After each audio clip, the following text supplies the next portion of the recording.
I want to tell some stories about marketing.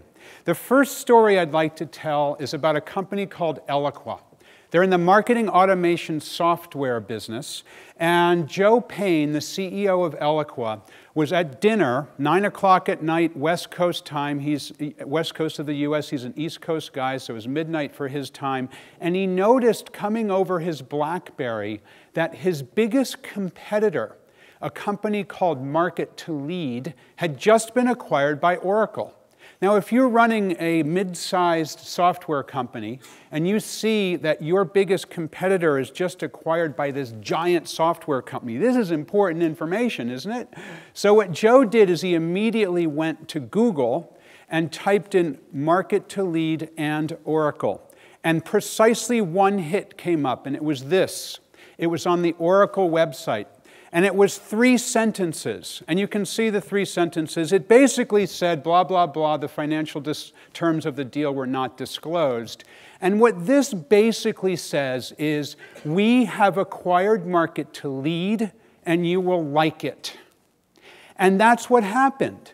And so now there's an incredible opportunity for Joe Payne and Eloqua, remember the biggest competitor to the company that was acquired, to seize control of what's going on, to talk to their existing and potential customers. And this is a loyalty thing, isn't it? If one company is focused on the old ways of communicating, basically, my cycle is important, not yours, it leaves an opening. What Joe did was he did a blog post called Oracle Joins the Party. And he put this out in real time, instantly, within about 2 hours of the original Oracle announcement that came out. Now, imagine you're a member of the media. Imagine you're a customer of Market to Lead, or in fact, any marketing automation vendor. Imagine you're an analyst firm. This is a big deal now, because you've got one organization who's done the acquisition that gives you 3 sentences. You've got another organization who's part of the same infrastructure, the same market category, who says, hey, this is what's going on. I'm going to provide you some data. I'm going to provide you some analytics. I'm going to provide you some pithy quotes. And then you can see and you can guess exactly what happened. Bloomberg Business Week, when they wrote their story, quoted Joe Payne. Customer Think, an important blog in the industry, quoted Joe Payne, the CEO of the competition. PC World and Information World all quoted the CEO of the competition. This is what happens when you instantly engage the market, and then social media takes over, people are talking about this, and the organization that played by the old rules is the one that doesn't get as much notice as the one that plays by the new rules. And then Joe did something incredibly interesting. What he did is he went into his database, big data, as Rick said. He went into his database, pulled out every potential customer that was tagged as an existing customer of Market to Lead, the company that was acquired by Oracle, sent them all an email pointing them back to the blog post. Now, wow, okay, and this is also happening in near real time, a couple of hours after the announcement. Wow, okay, the competition is pointing me to their analysis of what the acquisition means to me, and guess what? This email reached their desk before Oracle bothered to tell them that their marketing automation software vendor had just been acquired by them. So how about that for an interesting loyalty effect? Now, as a result of this, and then of course they've got this opportunity to share it in real time, which they did through their Twitter and through their LinkedIn and other social networks. As a result of this, one blog post generated $1 million worth of new business for Eloqua, a medium-sized software company. They've got about $60 million in revenue, so this is a pretty big thing to get $1 million worth of new revenue from one blog post that probably took an hour to write. The whole idea here is about that instant engagement. The whole idea is engaging with potential and existing customers on their time. And the whole idea here is to then trap that social network to drive it forward. And I'm convinced, absolutely convinced, everybody here can achieve a similar result to this. It's about real time, it's about instant engagement, it's about social. But the biggest barrier I see, and I see this all over the world, everywhere I go, is the 4-letter word that begins with F, right? We all know what the 4-letter word that begins with F. It's not the one you're thinking of. It's fear. And fear of doing these things. Well, we've always done it this way. You know, we've always sent a terse announcement about our financial transaction and then a couple of hours later alerted our customers. We've always done it that way. That's the way the PR department told us we had to do it. Or whatever, you know, it's the fear of doing something differently.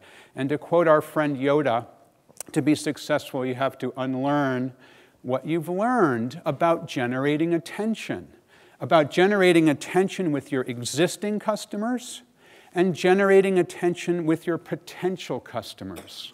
Now, it seems to me, as I've been researching these ideas, that there's 4 ways to generate attention. 3 of them have been around for a long time. The 4th one is quite new. The first one is the idea that you can buy advertising to generate attention. You can buy television ads, radio, magazines, billboards by the side of the road. You can buy a direct mail list and send people stuff. And you'll notice, I'll hold it up a little bit so you can see it, that I've got a whole bunch of stickers on the back of my computer. I don't know if you can see that. And so I speak in front of, I don't know, 30,000, 20,000, 30,000 people a year. And if anybody's interested in advertising on the back of my computer, I would be more than happy to sell you some space. In fact, I charge $3,000 per year for a 1-inch square on the back of my computer. I'll take dollars, I'll take pounds, I'll take a credit card, I'll take PayPal. However you want to pay me is cool. I'll do a long-term deal if you'd like. And people think, you know, what is this guy talking about advertising in the back of the computer? But that's often what people do. They sort of non-targeted advertising. In fact, Century 21, who you may see right here, the CEO of Century 21 Canada heard me speak. At the end of the presentation, room just like this, when he comes up to me, he goes, "David, I want to buy some ads on the back of your computer." And I'm like, "Dude, it was a joke." And he's like, "No, really, I really want to buy." I'm like, "Okay." We did a 3-year deal. Now, I don't know who the silly one is. Is it me, who's now talking about Century 21 every time I get up to speak? Or is it him for paying me $3,000 per year? I cut him a little bit of slack for a 3-year deal to advertise on the back of my computer with a little sticker. So, okay, so we can advertise. The other thing is we can beg the media for attention. I use the word beg because I write for the Huffington Post. I write for other magazines. I've written 8 books. I have a few followers on Twitter. People are constantly trying to get me to talk about them.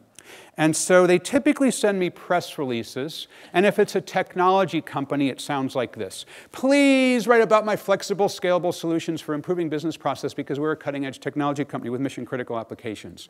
And I'm like, no, I'm not going to. It feels like begging. The third way you can generate attention is you can hire a massive sales force and knock on doors, sell people one at a time. That's what the US presidential candidates are doing now. I've gotten so many robocalls at home, it's just outrageous. That phone rings, I turned off the ringer. I just don't want to hear about it anymore. You can bug your way one person at a time. Now, I kind of make fun of these ideas. It's not that these are going away. But what's really important now is the 4th way, the idea of publishing information on the web in all of its forms: videos, text-based information, photos, charts, graphs, things like that. Then having people share that on the web, and that serves as customer loyalty triggers, that serves as marketing, that serves as ways to reach all of your constituencies. Just like that opening story, where one part of the equation, they didn't send much information, the other part they did and generated $1 million worth of business. It's about publishing information, getting it shared, and then getting found when that information is seen. Here's another example. Here's a B2C example. Cindy Gordon is the Vice President of Marketing at Universal Orlando Resorts in Florida. And she was charged with launching a new theme park at Universal Orlando Resorts, talking to her existing customers and creating a new market for this new theme park. She could have spent any amount of money to do this. She had millions of dollars at her disposal. She could have done magazine ads, newspaper ads, television ads. She could have done Super Bowl advertisement, bought huge direct mail lists. But Cindy Gordon didn't do any of those things to launch the Wizarding World of Harry Potter theme park.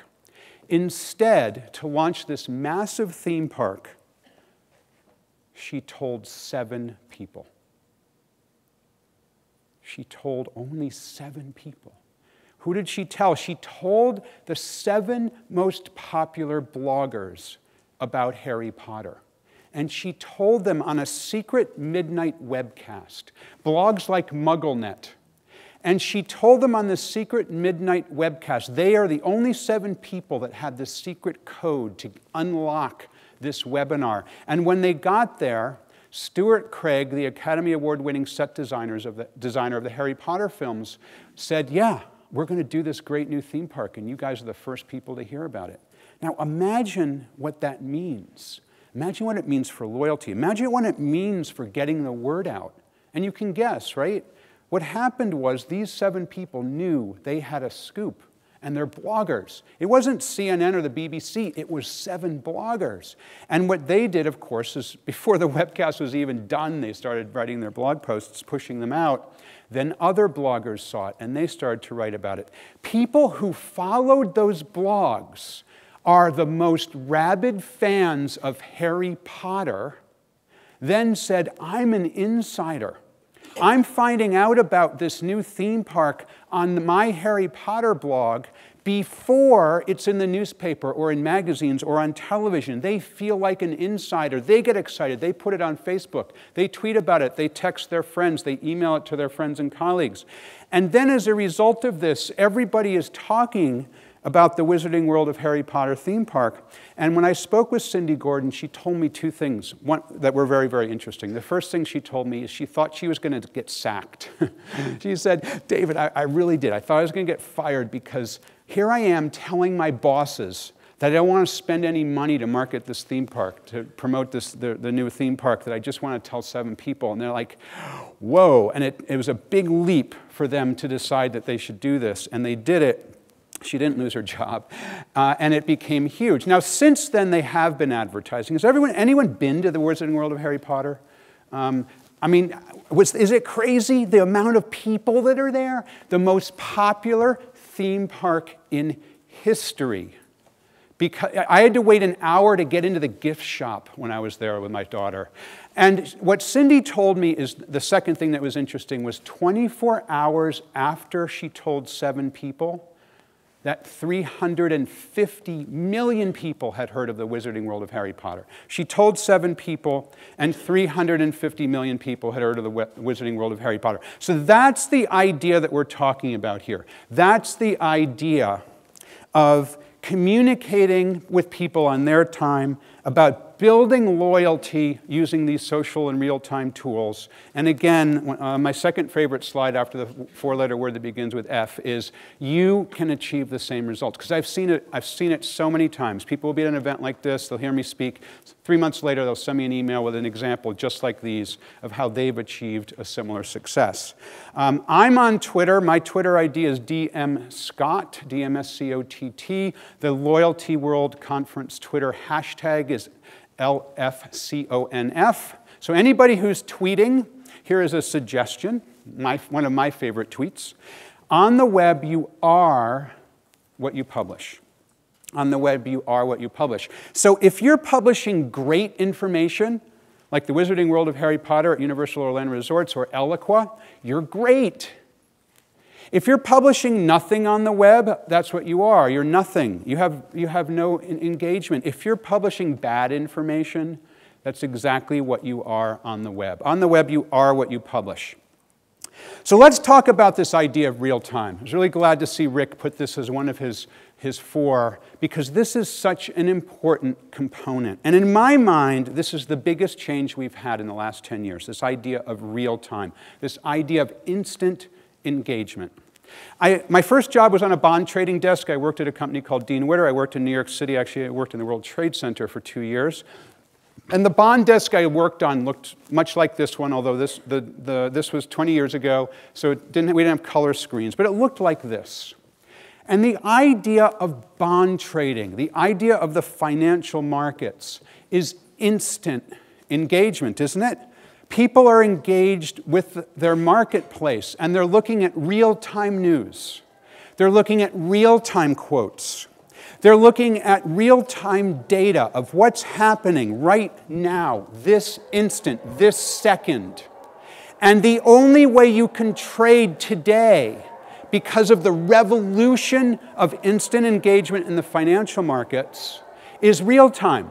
I mean, you can't say, oh, I think I'm going to buy some bonds, or I think I'm going to buy some stock, and I'll just look in the newspaper for what the price is and figure it out from that. Of course not. It used to work that way, not anymore. It's all about instant. So if you're like this guy, and you know something before someone else, even if it's just a few seconds, or if it's like Joe Payne and Eloqua, you're the first person to hear about an announcement, and you can control what's going on with that story. It's all about instant. This is your market today.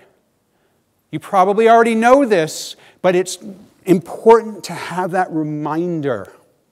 Your marketplace, no matter what business you're in, is also now a real-time marketplace. And by the way, that gap of statisticians, besides having your university-age children study statistics and econometrics and all that wonderful stuff, how about hiring an ex-bond trader or an ex-derivative analyst to analyze your big data? I've suggested that to a number of companies. Some have actually taken me up on it.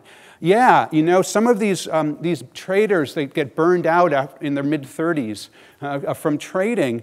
Bring them onto your team. They understand big data. They are the people you should hire. I hear all this stuff about social media, about Twitter, about Facebook, about LinkedIn, about all of the Instagram and Foursquare and all of these social networking sites. And they're all important. But the real thing that's changing today, it's not just the tools, it's the mindset. It's the mindset of instant engagement. It's the mindset that we're changing from a long-term planning campaign kind of style mode to instant engagement, because the customers are in charge. The potential customers are in charge. What I've noticed is that in so many marketplaces, people draw from this data that they've got from the distant past, right? They go into their data closet, right? And they grab all this stuff, right? They go and they root around back here and they grab all this data, right? And they analyze data from last year and from 6 months ago and from 3 months ago and from last month and last week. And then they churn it all up and they plan these campaigns, right? They plan marketing campaigns, existing customer campaigns. Maybe it's the email marketing campaign they're going to plan for 2 weeks from now. Maybe it's the new product announcement that they're going to make next month. And they're planning all this stuff for the distant future. And they plan and they plan and they plan. And the problem is, when people focus on this long-term planning process, that they completely and utterly forget about right now. This instant. What's going on right now? What's going on Monday at 9:45? What's happening with your existing customers right now? Has your biggest competitor been acquired? Is there somebody on your website? Does somebody just tweet something about you? What's happening right this second? It's about real time. My friend Paul Dene works for a company called Avaya, and they do big telephone systems. So he monitors Twitter on a regular basis. It's all about instant engagement for him. And he noticed somebody who tweeted, and they said, a competitor or Avaya, time for a new phone system very soon. So what he did was he said, wow, this is great. I can now reach out to him in real time, which he did. And he said, let me know if we can help you. We have some people who can help. And they then communicated through direct message, one-to-one, and they were able to connect. And as a result of that interaction, that real-time interaction, they made a sale, a $250,000 sale after just 13 days. Big B2B business, that's a huge deal. Paul says that's $4,000 per character on watching that original tweet. So that's all about this instant engagement idea. I've got nothing wrong with long-term planning, the campaign style. Note the war metaphor, by the way, campaigns. But what about right now, this instant? I think this is the biggest change happening in your marketplace right now. And again, the biggest barrier, the four-letter word that begins with F. The biggest barrier is fear. Oh, we can't tweet instantly. We got to run everything by the lawyers, whatever the fear base is. So the next thought here, the next idea here is, as you're thinking about loyalty, as you're thinking about customer engagement, is how can you be human? Because what I see so often are organizations with their best intentions forget about the humanity aspect of what they're doing. And they do things like this. This is an example of what I see every single day. And by the way, I hope the organization that has said this isn't in the room. They say, Company X provides business integration software to integrate, assemble, and optimize available IT assets to drive business process productivity. Company X delivers an innovative enterprise-class business integration platform that incorporates proven integration technology with next-generation capabilities into one interoperable set of tools that delivers a unique combination of efficiency, agility, and control. Did everybody get that? It's like some kind of cult, isn't it? The way that organizations communicate. Now think of yourself when you're a customer. When you're a customer and you get this kind of communications from the companies that you do business with, you're like, what in the world are they trying to do? I mean, look at this word, for example, over here, innovative. Where did it go? Right? So the whole idea of innovative. I love that word. I got so interested in these overused words and phrases that I did an analysis of them. I reached out to journalists and I said, what are the most overused words and phrases you see again and again and again and again and again? And the number one most overused word and phrase, this is from research. I analyzed every single press release sent in the English language for an entire year. And there are 770,000 press releases. The number one word is innovate and innovation. Can we have a round of applause for innovations? We were here for 10 seconds this morning before that word popped up. It was before Oliver even began speaking that word popped up. I got off the plane at Heathrow, got into a black cab. The very first billboard I saw, we weren't even out of Heathrow yet, had the word innovation in huge bold. By the way, the word unique means one in the world, yet 48,095 companies use that in their press release. That's an interesting one, too. So the idea is, how can you get rid of this stuff? How can you get rid of the language that does not inspire loyalty? Which brings me to another point. I have a question. It's been bugging me for a long time. Maybe you guys can answer. I want to know, who the hell are these people? I mean, who the hell are these happy, multicultural people that inhabit your websites? They inhabit the websites of companies all over the world. Who are these happy, multicultural people who smile into computer screens all over the world? I mean, who are they? And it's so interesting to me to think, does she really work at your company? I mean, really, honestly work at your company? This idea is visual gobbledygook. Now, if you want to inspire loyalty, you've got to get rid of the verbal gobbledygook, the innovative stuff, and the visual gobbledygook. Because this stuff is meaningless. In fact, this is getting to the point where it's being insulting. Because that's not your customer. That's not your employee. That's someone you yanked out of a catalog to represent an employee or a customer. Which brings me to real people and real photographs. I would like to take a photograph of real people, and I hope you'll play my game with me. I'm going to shoot a photo here. If you can maybe wave your hands up in the air, and this is going to be my photo of real people. I will send this out as soon as I get off the stage as a real-time tweet, near real-time actually, about real people. I was speaking to my friend Tim. He works at IBM. And I'm like, Tim, you got to explain something to me, man. I was on your website, I was on your homepage, and I noticed this bald-headed guy. And the same bald-headed guy is pimping Constant Contact, right? Same homepage, the same guy on both pages. This does not inspire customer loyalty, which brings me to Porter Airlines. They're out of Canada. I had to speak at the Microsoft Worldwide Partner Conference in Toronto this summer. So I went to Porter Airlines. They go nonstop, Boston, Toronto. And got myself a ticket. I paid like $400 for it. I got an email, do you want to join the loyalty club? Sure, I'll join the loyalty club. So I joined the loyalty club. And then the very first email they sent me was, biggest sale ever. And guess what? I can't have that price because I already have my ticket. What in the world is with that?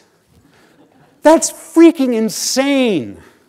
Yes, I want you to be a loyal customer, but no, you can't have the price that everybody else can have because you already bought a ticket. And then I found out that everything they send me is a cheap price-based email message. The summer splash sale, 50% off on travel was what their homepage says. Look at all the cool places they fly to. They could create such loyalty if they created content about the places they travel to. Has anyone ever been to Thunder Bay, Canada? I haven't. You've been there, Rick's been there. I want to know what's going on in Thunder Bay. Why don't they send me a video of what's happening in Thunder Bay? Maybe I'll buy a ticket to go there. No, they send me something to try to get me to buy a ticket by having the biggest sale ever, but I can't cancel the ticket I already have. Hyatt hotels, the hotels are the worst, aren't they? So, God, please, if you're in the hotel business, see me later. I know there's at least a couple of you. I've seen the list. So I register for the hotel. This is the Grand Hyatt Mumbai, where I was a couple months ago. And, I never hear from the hotel after I do the reservation, until after I come back, and they want me to fill out their goddamn form. What is that all about? No, I'm not going to fill out your form, or yours either, Intuit. Thank you very much. Give me something. Don't ask for something. Which brings me to the ROI of real time. So this whole thing about real time. What's the ROI, the return on investment? What I did was I analyzed it. 28% of the Fortune 100 companies do real-time communications like the kind we're talking about today.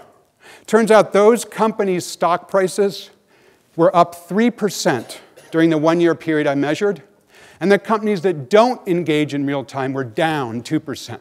That 5% swing, I would suggest, is the ROI, because people are always saying to me, well, David, what's the ROI of all of this stuff you're doing? What's the return on investment? The whole idea here is that speed and agility are decisive competitive advantages.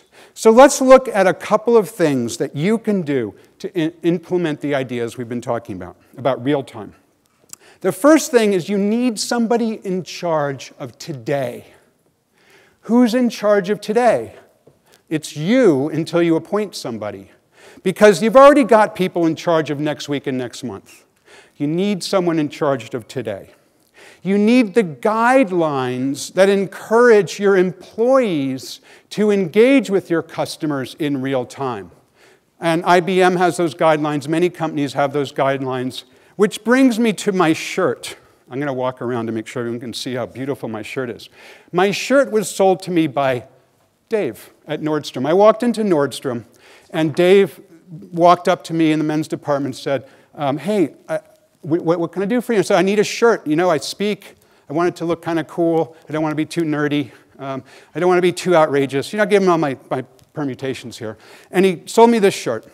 And then as I was paying for my shirt, Dave says to me, I didn't know his name was Dave yet. He goes, I give him my credit card. He goes, are you on Twitter? I'm like, what?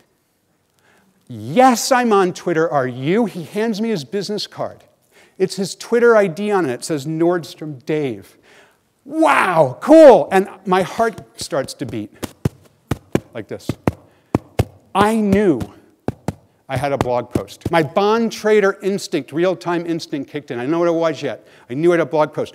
Yes, I'm on Twitter. Are you? And he goes, yeah. And I go, what do you do on Twitter, Dave? And he says his Twitter ID, Nordstrom Dave. He says, well, the first thing is I might tweet photographs of clothes I like. That's interesting. I also might DM you.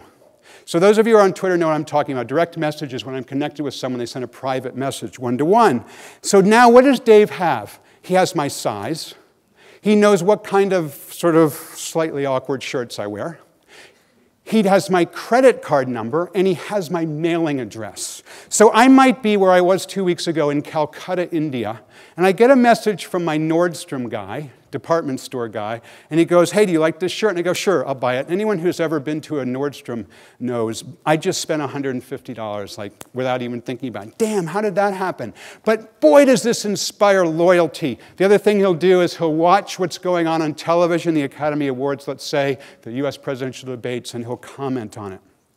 The third thing, you need to implement the real-time systems that allow you to engage in real time, just like this bond trader does. Again, think about hiring bond traders into your marketing department. I'm not joking. What a great idea that would be. You need to have the real-time systems in place. Here's Pepsi's Gatorade Mission Control. Here's the Golan Harris News Desk here in London. I use Google Alerts and TweetDeck myself. The final and most important thing, which is the most difficult thing, is to develop your real-time mindset. This is the most difficult thing. And because tomorrow is such a big day, as Rick pointed out, by the way, 80% chance in my mind President Obama will win, partly because of the hurricane. He looked so presidential in the last week. So right now, what's happening right now? I love the presidential politics aspect of what's happening, and I watch it religiously. It's so interesting to me. The first debate, I don't know if you remember, if those of you who watched it, Mitt Romney says, I like Big Bird, but I'm going to stop the subsidy to PBS. Now, Big Bird becomes the meme. Everyone's talking about Big Bird. The first thing in real time that happens before the debate is even over is the comedians jump in, right? If Romney wins, I die. I love this one. Obama got bin Laden, I'll get Big Bird. It's fantastic stuff. The next thing that happens is there's an incredible opportunity for any organization associated with Big Bird, a la PBS, the public broadcasting channel in the United States. And yes, sure enough, they were very clever, very, very quickly. Sesame Street CEO talks Big Bird and politics and Mitt Romney. Big Bird responds to Mitt Romney. This is great stuff. Talk about loyalty, donating money to PBS and Big Bird is all over Mitt Romney. I love it. And they generated lots and lots and lots of press as a result of that, and lots of donations as a result of that, all in real time. 2,510 mainstream media stories. Those of you who have PR agencies, ask them how long it would take to get 2,510 mainstream media stories. When I was a VP of marketing, that would have taken a decade. And they can do it in like an hour if they focus on real time.